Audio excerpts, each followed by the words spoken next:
All right. Hey guys, and we are live. This is the second edition for Career Development, COM 215. Hope everyone's doing well. Just wanted to say everyone's been doing great in the class, and today we're just going to be addressing a few things that I've been seeing online in the discussion boards, and also to address some questions. So I'm going to do a screen share to look at some resumes, cover letters, and we're going to be talking about skills, inventory, and then also social networking and everything like that. So let's get started. I'm going to share my screen in a second. Desktop and start. There we go. All right. So what we're going to do is first look at some resumes, and then we're going to then get into some notes that I've been seeing too. Okay, so this is one of my past students that recently redid their resume, so we're going to look at it. We're going to see first the formatting and then a couple other things that we can add as well. So number one, this is from Destiny. She was looking at what's going on with her resume and everything like that. Now, the first thing to jump out is, do you see how clean everything looks? We have the bullet points here. We have everything underlined. Everything's nice. We have the indent, the tabbing over right here. Everything looks good. Now, remember, this is for the MCA program, so you're going to have different courses, but we see how we're marked. Now, if we look down real quick, some have asked, well, I don't have a lot of experience as a certified nursing assistant or anything like that. Well, I'm here to show you a couple things that we can be doing and also how to list them. So first, we see professional summary. We see good with computers, and then we have the basics. Now, I would say proficient, but we'll get into a few things that we can add. Then we have right here, it says strong work ethics, adaptable, excellent people skills. Now, the reason that it would be important to mention that is this student was specifically talking about things that she could use as transferable skills. So remember, guys, just because you're going to be working in different industries that's not healthcare, there are a lot of things that you can bring over. So we're going to look at a few. Scrolling down, we'll look at, yes, she was a CNA, but let's look at Burger King and then also from Hawknest State Park. Now, a few things right here that we notice. You see right here we have Burger King, but it doesn't have what her job was. Okay, so we have to think about that in mind. Now, you see how it says provide a customer with information on daily specials and discounts? That's not bad. Handled cash and credit transactions. Now, why is this important? Why do we like that? Number one, it shows that you can take payments, and if you can do that in fast food or anything with services, you're going to be seeing that a lot also in healthcare when they're doing copays. Also, it talks about welcome guests, describe dishes, handled cash and credit transactions. Now, this is her first draft, okay? And actually, she's changed it since then after we went over it. But I wanted to show you someone completely different, but show where we could improve. So we see a couple things. Describe dishes. Let's see about that. What does that mean? Welcome guests. Okay. So we have some things, a couple errors. Now we're going to switch over to one similar, but we're going to see a couple things that Tomasa did. So let's go in for a second. Okay, so this is page one, and what do we notice right off the bat? We have a couple specific things with her professional summary. First of all, it says 3 years of management experience and 2 years of office assistant experience. So she's quantifying what's going on. Also, she says 7 years of customer service. We also see that it's quantifying, right? We see that there's a lot of years. Also, look at where everything's structured. If you notice, this is a small thing. She missed a space right there, making a line, so I just cleaned that up real quick. She shows that she also has CPR. A lot of students forget, if it's active, put in CPR, put in anything that you've done medically or transferable activities for healthcare. Then it says competent in Microsoft Office 2013. Now, why did she put competent instead of proficient? The reason she did competent was she was good. She got a C, I think. She got a C in CPS 121. So she didn't put proficient. So she showed that she knew what she was doing. She could get it done, but she wasn't proficient. And she was still giving the employer a basis of what she knows. So she's competent in Word, PowerPoint, and she can type 40 words per minute, which means that's pretty good. Also, she had a few others. It says honest, dependable, ability to multitask, excellent right there, and great communication skills. So we see where she's going to try to make her bread and butter. Now, education, we talked about it before. Notice this, some people had multiple education or multiple institutions of education. You're going to put them after Valley College because you're in Valley College, you're currently enrolled, it's the newest, you want to put this at the top, everything else underneath. Now the reason, once again, we talked about it, do not put your high school accomplishments because if you're in college, it's a default that you made it through high school. So you do not have to put down GED or what high school you went to. Now, let's drop down to professional work experience. And we're going to look at specifically, she doesn't have, for her newest jobs, healthcare experience. So what did she do? Well, she's a shift manager and then also assistant manager. Now, we see two things that it says opening and closing the store. Now, why is that important? Why would we care that's transferable? Well, being in the medical field, you might be responsible for that. And if you're doing opening and closing of the stores, you know how to check all the doors, making sure security is paramount. That might seem common sense, but think about it. You're in a medical office where you're going to be dealing with a lot of either medications and records. It's important that you can follow procedures to make sure that's secure. The second one it talks about, and a lot of people probably have done this, you just haven't listed this, training new employees. Why is this one so important? Because you're going to be working in a team in healthcare. It's definitely important that you're able to do that. Maintaining the inventory of daily products. Man, now any fast food, most likely, or if you're working at 7-Eleven, Dollar Tree, you're going to be doing that.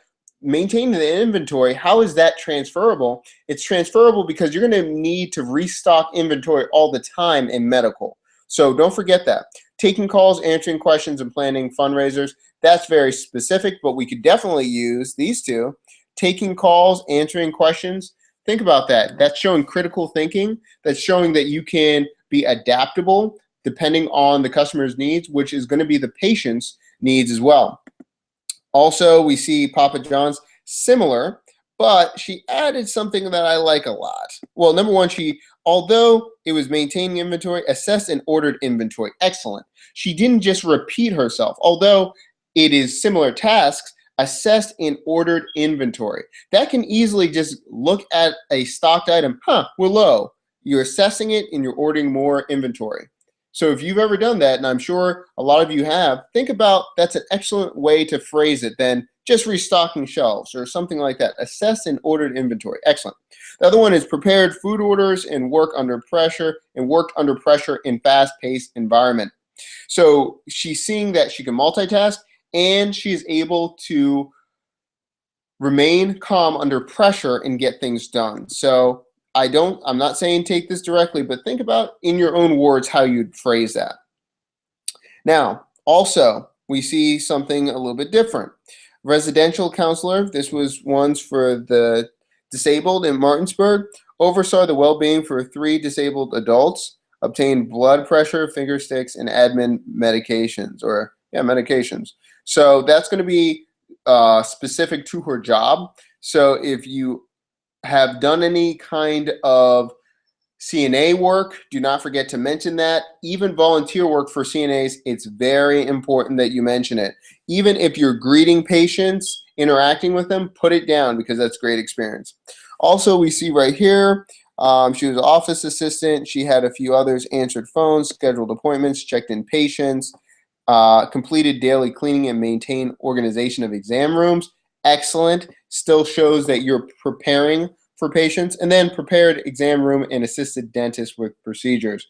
Once again, that's very specific to the task, but she's showing what she did. Now, also, she could also say, well, I answered phones and talked to patients. Well, if you're that vague, it's not showing that you're really being able to detail all your tasks. And it also might show that you're not engaged with the company. So it's very important that you can pick out very specific tasks. If you're having trouble with this, try to write out all the tasks you did in one day at the company, and that will give you a great list to start. Also, she has a section related activities and experience, and she talked about March of Dimes and the color run. Now, remember, if you look at this, this is 2 pages, but it's also important because she's showing 2 current jobs and then also ones that might be closer to medical, so she added that. Also, it shows that she reaches out with the community and also is connected with fundraising, especially with helping ones in need. So that's also important to show as well, especially in healthcare. So that's number 2 for how to do a resume. Now, if you notice too, she used a border. She changed her headers. If you want to do that, that's fine, as long as it's consistent. Remember, hyperlinks, cut them out, all that kind of good stuff. So that is number 2 for the resumes. Now, we're going to look at some cover letters real quick because I got a lot of questions about that. So we're going to look at 2 cover letters. And as you're looking through this, you might say, I don't know where to go. I feel like I'm just making things up. Remember, look at page 155. So if you're wondering what I'm going to refer to, I'm going to type it right here, page 155. It's going to be in your book. Okay, page 155, and it's going to outline what I'm talking about here. So a cover letter, remember, that's the inquiry of an introduction or introduces yourself to the prospective employer. So it's going to be brief. The first and last paragraph, it's cut to the chase. The pitch is going to be the second paragraph. So the first one, let's take a look at this. Excuse me, it says, Mr. Williams, dear Mr. Williams, I am responding to the post for the medical assistant, should be a job, at Valley College. I have the necessary required experience for this job and am excited to start my career in the medical field. Now, few things that we notice right here. She did it again. Anyway, we're going to square all these lines up, the paragraphs. You're not going to indent when you do a cover letter. Even if it's a space, looks a little bit off. But she specifically mentioned what job that she's going for and where it's going to be located. She talks about in the first paragraph that she has necessary required experience for this job. Okay, so it just gives us, oh, okay, well, she's ready. Now, right here, she talks a little bit about herself and why she's going to be qualified. What is that pitch going to look like? Well, focus on what you have to offer. So your most relevant qualifications for the job. So that's going to differ from each person. So if you've had past experience, bring that up. If you have transferable skills, bring that as well.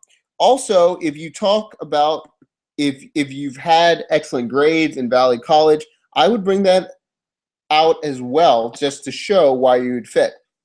Now, let's look at this one section at a time, and we'll see how she does this. First of all, it says, I am a recent graduate from Valley College as a medical clinical assistant. I have great attendance with 12 certificates of excellence and a 3.38 GPA. So what is that telling me? First, she has certificates of excellence, even if I don't know what that means. Sounds pretty good. And also she's talking about her GPA. If your GPA is not above a 3.0, do not put your GPA, okay? 3.0 or higher, you want to mention it. If not, leave it out. Just say that you are attending Valley College and move on. Also, it says, I also have completed an online program and have a certificate as a healthcare aide. I have 7 years of customer service experience and 2 years of management experience. So if I'm thinking about where should I begin, try to consolidate your experience and think about what it is. Is it customer service? Is it management? Now, it's important to mention that because you're going to say customer service and then you're going to give me a reason why that's important. So if you say customer service experience, why is this important? Because you can connect with clients, you can connect with patients. You got to give me a reason why. Also, it says I have references to show I'm reliable, dependable, and honest. That's excellent. Do you notice she says I have references? So if you do not have references to back up some of the claims of dependable and honest, it is hard to verify. How many people say I am dependable, trustworthy, blah, blah, blah, blah, blah, and you never see them on time? Well, this kind of cuts out some of those things because now you have a backup or you're telling them that, check it out, I'm reliable, I'm honest. Also, it says, as a team player, I have great communication skills to work well with others, also able to work independently. She's given me two different ways. What would I do? I would focus on one or the other, but I like where it says I have great communication skills to work well with others. That's very important because you're going to be working in teams a lot of times in the healthcare industry. Later on, it says, I am competent in Microsoft, blah, blah, blah. I have superior multitasking skills and is able to get things done in a timely manner. Okay, I'm okay with that. That might seem a little bit overboard, but depends. If you know the student, you would understand why she put that there. Just make sure that you're putting down strengths that you can back up, especially in the interview. Now, this is kind of heavy, especially because all of these things are mentioned in her professional summary. But remember, this is an introduction. They haven't read that resume yet, so it's okay to mention a few things like that. Also, she mentioned she enjoys working in a fast-paced environment. So you notice that this paragraph is a concise way of your professional summary that you can add. You can take only 2 or 3 things from your professional summary and put this in. So it's really the flow of it and what you want to put out. But remember, it is important to note, focus on what you have to offer the employer. If you have all these other skills, but you do not explain how it benefits them, you are missing a huge point. Now, last part, it says, I would appreciate the opportunity to meet with you and discuss this position at the medical center. You can reach me, and then she gives the rest. So, paragraph 1 and 3, pretty easy. It's call to actions. It's pretty easy. 1 to 3 sentences. She did it in 2 sentences here. She did it in 3 sentences here. So it's going to be real simple. The pitch is going to be paragraph 2. Might take a little while, but lean on your professional summary and what you're great at. If you're having trouble with this, let's see. Are you having trouble?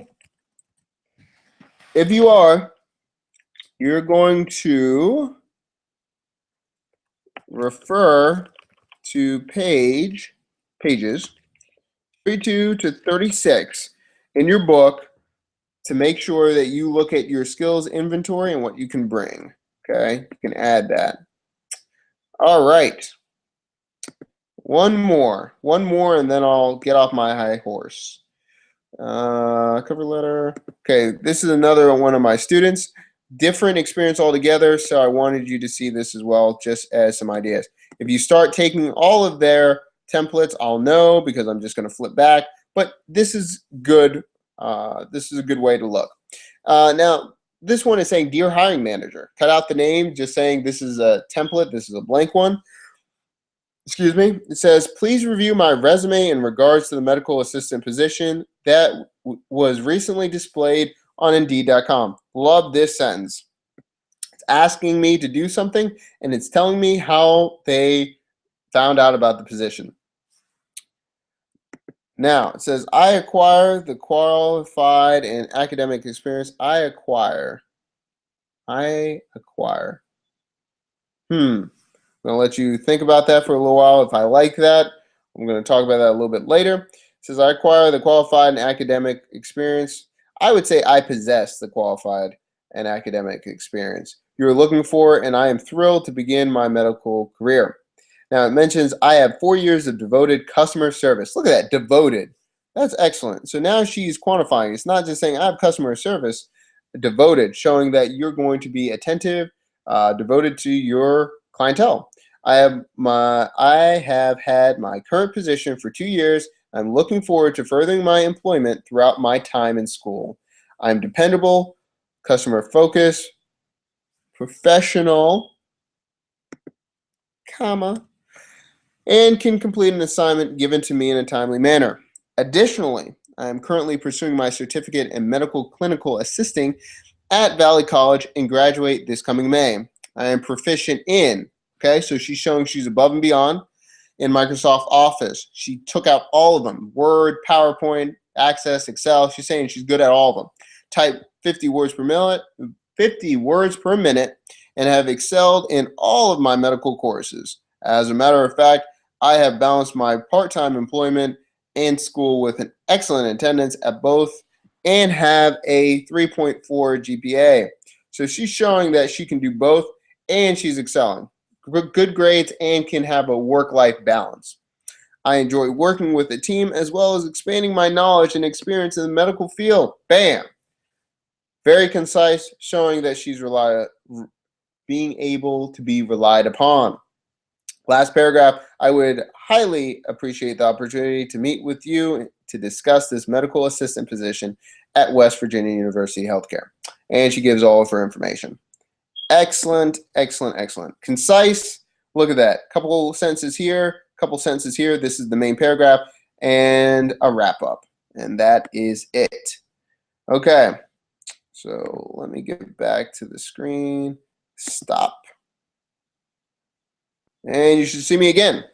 So that was a few things that we saw talking about where to go in this and also what to do in the future when you're building your cover letter and resume. A lot of you are saying, I don't want to lie. I don't want to just make up things. Make it towards your strength. Everyone has strengths. And if you don't know what it is, try to take a few of your best qualities or characteristics that you have been told for different employers, how well you work, timeliness, customer service, empathy. Take any of those things and build it into your cover letter.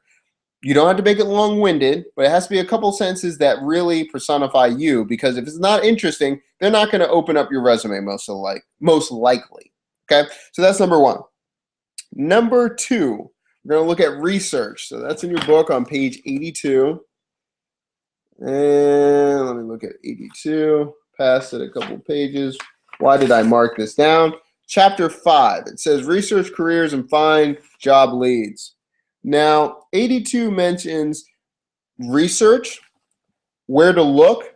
A couple of things we mentioned before is Indeed, checking that out. But also, I saw a couple of people saying, well, I don't really know about this whole social networks and all this stuff. Well, I'm here to tell you that this stuff actually works. But is it only where you have to go to Facebook and all this foolishness? Well, no. There's tons of other ways to do this. But how? Where should you look? Now, the book, and especially chapter 5, it talks about you can go to, say, for instance, you can go to Twitter, you can go a couple other things. But what I'm going to do is show you a couple other things. And you might have heard of this, you might not have, but it is talking about LinkedIn. So give me 1 second. I'm going to do a screen share again. Now, a lot of people are going to say, Mr. Williams, can I add you on LinkedIn afterwards? It depends if you're, there we go, if your social networking is on point or if it's all jacked up. What does that mean? Well, this is LinkedIn real quick, okay? LinkedIn works as almost a professional version of Facebook. So it's very similar. You have a home. I can see other people. I have a profile. I do not update mine a lot because I don't use LinkedIn that much. But when I was looking to connect with people, I used it a lot.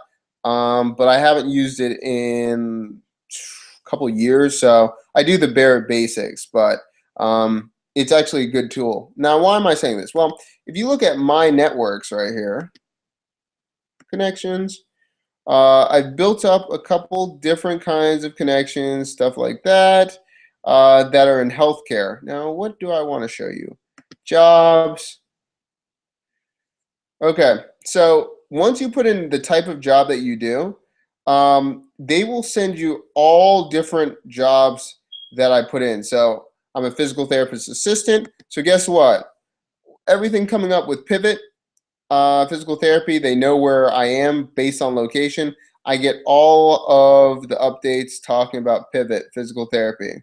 Okay, it sends me job leads every single time. It says how you've connected, so it shows me what's going on with other people. Interests as well, so companies, I can go groups, all this kind of thing. So I can see what other companies are doing. And also, okay, I know I'm terrible at this. I need to start endorsing people. What's going on? Someone's talking about, let's see, complimentary. Let's see what they're talking about right here. Thanks for being loyal. See, they're trying to have me connect with this. I'm not going to do it. But let's look back on a little bit a while ago. This is one of my favorite things. Just randomly out of the blue, a senior training recruiter asked me if I wanted to do healthcare electronic medical record training positions at Valley Healthcare. Now, how did he know about this? This was simply because I was in medical. I was mentioned there, and he saw where my location was, so he automatically offered me training right there. Also, right here, what we got here? We have other people that want to connect. So right here, it's a lot of my former students are ones I've worked with in the past.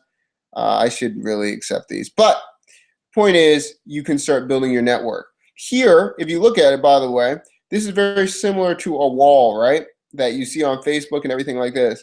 Now, you see what people are posting? Our partnership with SAGE, Global Significance, Technological Center, the Scientific Technique will join you. Do you see any foolishness where you see someone's update about cats, cat videos, them dealing with their personal life, all those things? No. On LinkedIn, it is a professional network. So why is that important? It is important because it helps you to connect with people, but is not getting in their life. Okay, so the same thing when you're looking on Twitter or Facebook, if you do not have a profile that is appropriate, you have to go and start making a professional one. So sometimes we look at students and it's all over the place. You might have your political views, your relationship, all these things out in the forefront.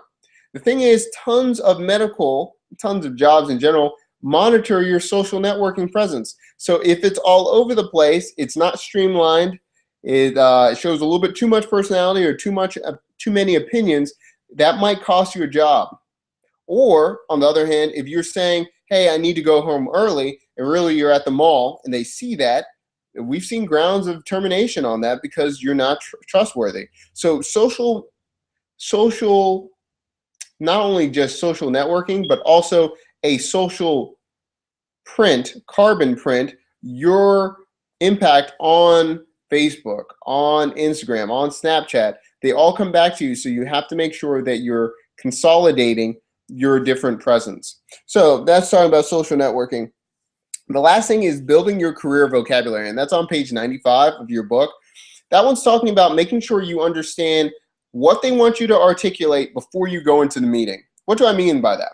Well, if it's a medical office and it's highly competitive and they're saying a lot of terms in medical terminology, or they want you to know something very specific involved with their electronic healthcare records, what it's called, lingo that might be in a SNF, see another one, SNF, skilled nursing facility, making sure you use that lingo when it's appropriate who you're interviewing with. Now, if you're interviewing with a hiring manager that is not a medical, that does not have a medical background, you might want to have to dial it back. On the flip side, if you're interviewing with someone that might be a nurse or the head charge nurse, you might have to use the medical terminology to make sure they understand that you're competent using your medical terms. So it really depends on what's going on with who's hiring you, the environment, making sure you know what's going on with the company. You should know when the company was founded, how many branches they have. Is it do they have, how many doctors do they have on staff? PRN work, how many nurses, how many nurse practitioners, what's going on. You should know all that based on their website. You should know interesting facts that you can bring up to make sure that they realize you've done your homework before you go in. So thank you very much. I'm a little bit long-winded. I think this went for about 10 or 15 minutes. Please ask me any questions below in the link. Message me. You guys keep it up. Continue to work well with others in the discussion groups. And happy week 2. You're almost done. All right. We'll see you back next week in week 3 before we go into your interviews. On Monday or Tuesday, I will have a few other videos, and I'm going to be adding a video about power positions, making sure that you're acting confidently in an interview, and a couple things that you can do even before you walk into the office for that interview. Thank you so much, and I look forward to working with all of you soon.